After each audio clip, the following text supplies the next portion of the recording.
Madre mía, menuda pegada, las camisas de otoño-invierno casi me van a gustar más que las de verano. Bueno, no, eso es muy difícil porque me encantan las camisas de verano, sobre todo primavera-verano.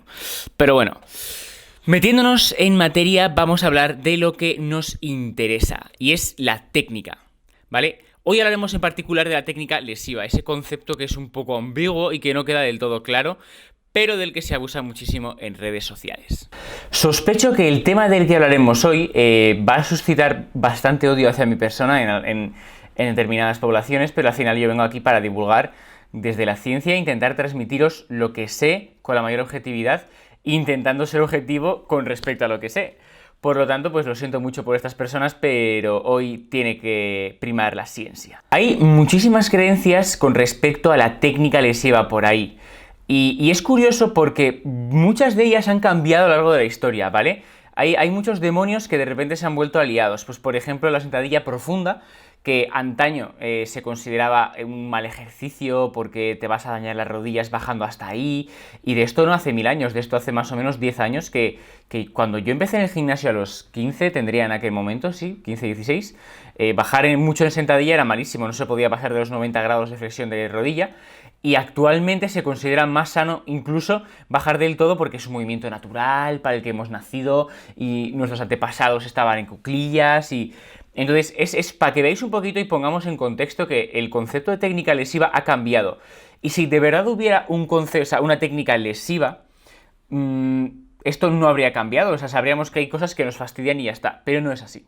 Realmente no podemos hablar de técnicas lesivas, sino de técnicas lesivas para algunas personas en algunos contextos.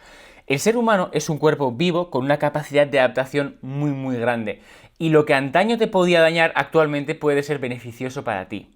Entonces, realmente no podemos hablar de técnicas lesivas, sino que de algunas fuerzas que pueden ser malas para nosotros en algunos contextos. ¿Por qué? Pues porque nuestros tejidos tienen una capacidad finita de responder a las demandas del medio y si las superas, pues dichos tejidos se pueden dañar. Y ahí está el peligro de algunas técnicas. Es decir, que si mi cuádriceps es muy débil y bajar hasta abajo en sentadilla va a suponer un esfuerzo elevadísimo para él, pues una sentadilla profunda es lesiva para ti, ¿vale? En ese caso sí, pero si eres un ser humano con una capacidad de fuerza normal, un poquito más alta que baja, pues lo mismo la sentadilla profunda es una gran idea para ti porque fortalece el cuádriceps en todo su rango de movimiento. Pongo un ejemplo, a mí igual me consideréis una persona que ya tiene cierta base de fuerza, ¿no?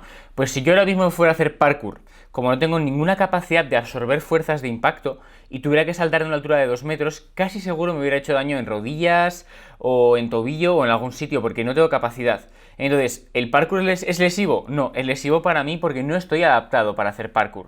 Sin embargo, si de repente viene alguien de parkour y le digo ponte 160 kilos de sentadilla encima y haz una sentadilla, pues es que se va a romper porque no está preparado para reproducir esa clase de fuerzas.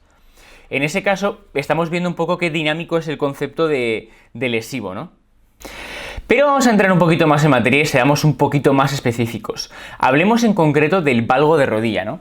Por si no lo sabéis, el valgo de rodilla consiste en que, bueno, la tibia se queda fija o hace una rotación interna y el fémur hace una rotación externa. Entonces ocurre como que la rodilla se mete para adentro, ¿vale? Lo que se ve básicamente sería esto, o sea, hacen así. Básicamente ocurre eso, que el fémur rota sobre la tibia, pero no rota en un sentido de arriba a abajo, que es el plano sagital, sino que rota en otro plano, en un plano que soporta concretamente el ligamento cruzado anterior. Y de hecho se sabe que el valgo está asociado, o sea, es el mecanismo de lesión del ligamento cruzado anterior, ¿no? Que es lo típico de que se te clava el pie y rotas hacia afuera. Pues eso sería básicamente la rotura del ligamento cruzado anterior. Y por eso mucha gente, y de hecho creo que existen artículos sobre esto, ha establecido una asociación entre hacer valgo en algunos test y aumentar la posibilidad de romperte el ligamento cruzado anterior. Entonces, hay un estudio que intentó demostrar esto y lo que hizo fue coger 1000 chicas, que estamos hablando, bueno, más de 1000 de hecho, chicas que jugaban a balonmano y a baloncesto, no, a balonmano y a fútbol, perdón, y les hizo testes de valgo de rodilla, pues creo que eran una sentadilla unilateral y un salto, y vieron si hacían valgo o no, y al final lo que hicieron fue asociar, dejaron pasar los años y vieron cuáles se lesionaban, y vieron si había más posibilidades de romperte el ligamento cruzado anterior si hacías valgo o si no lo hacías. Es decir, intentaron demostrar que si hacer valgo en esos testes estaba relacionado con romperte el ligamento cruzado o no. Y de hecho lo que vieron fue que el grupo de chicas que no hacía valgo en esos testes era más probable que se rompiera el ligamento cruzado que las que hacían valgo. ¿Significa esto que hacer valgo es más seguro que no hacerlo? No, para nada, porque es el mecanismo por el que te rompes el ligamento cruzado. Pero lo que demuestra es que la lesión es muchísimo más compleja que simplemente decir, este gesto es malo, te vas a romper. Es muchísimo más complejo, porque si no, en este artículo se habría encontrado claramente que el grupo de chicas que hacía valgo de rodilla era la que más tarde se rompían mayormente el ligamento cruzado, y no fue así. Pero siéntate, porque hay más, hay mucho más. Es un tema tan relevante que voy a coger el micrófono así en plan poeta de la generación del 27. Que eso diste en lengua y no te acuerdas de lo que es, yo tampoco, pero ha quedado muy bien, como con contexto histórico. Bueno, ¿qué es de lo que vamos a hablar ahora? De la chepa del peso muerto, que es así como lo más polémico que hay en Instagram últimamente. O sea, yo creo que después de la profundidad de la sentadilla y el hecho de que las rodillas no pueden superar la punta de los pies es lo que más ha dado que hablar. Bueno, sabemos que el peso muerto es un ejercicio que consiste en llevar la barra desde el suelo hasta la cadera. Y para ello hay un gran estrés sobre la columna. Y debido a esta razón, y que en la sociedad en general, no únicamente en las personas que hacen pesas, hay una prevalencia enorme del dolor de espalda baja, hay como una policía de las chepas en Instagram que en cuanto ve que no tienes la espalda completamente recta en un peso muerto, pues te dice de todo en los comentarios. Y si no, pues... y creo que tengo un reel sobre peso muerto en el que no lo hago perfecto y bueno, la gente... Más hate que con las camisas de rayas que producen el efecto moiré. Por eso ya no me pongo camisas de rayas finas, por eso lo hago. En un artículo científico de este mismo año, lo que se vio fue que cuando tenemos la columna flexionada en el peso muerto, somos capaces de aplicar más fuerza. Si aplicamos más fuerza, seguramente haya menos esfuerzo que tenga que llevarse los elementos pasivos de la espalda, como son los ligamentos, los huesos, o sea que podría ser bastante positivo. ¿Significa esto que yo recomiende chepar en el peso muerto? No, para nada. Considero que la espalda completamente flexionada tiene menos capacidad de aplicar fuerza y por ello pues seguramente no sea positivo estar completamente flexionados. Pero lo que sí significa este artículo es que no tiene sentido que nos obsesionemos con ver la espalda recta.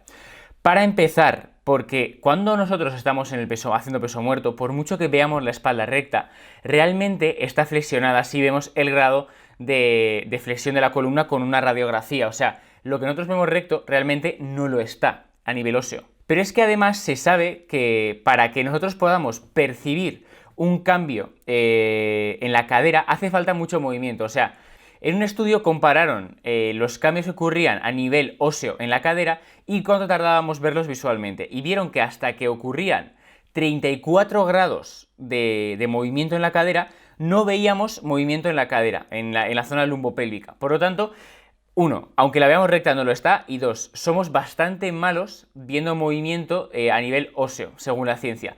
Por lo tanto, no tiene sentido que nos obsesionemos en decirle a la gente que tenga la espalda mega recta, cuando no la tienen tan recta en realidad, por mucho que la veamos así, y visualmente no somos buenos clasificando si algo está recto o no, o se mueve o no.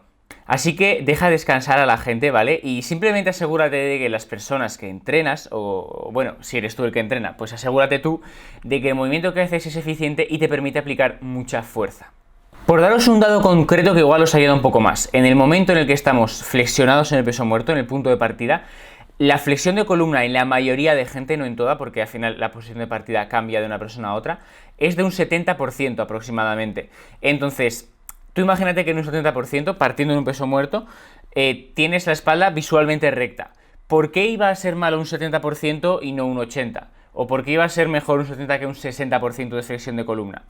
Realmente lo que nos hace ver esto es que la escala visual no sirve para nada en el peso muerto, ¿vale? Y nada más, chicos, recordar esto, hay mecanismos de lesión que tenemos que tener en cuenta, pero cada persona es distinta y tenemos una gran capacidad de adaptación como seres humanos. Así que la técnica lesiva no existe y sígueme en YouTube. Un fuerte abrazo.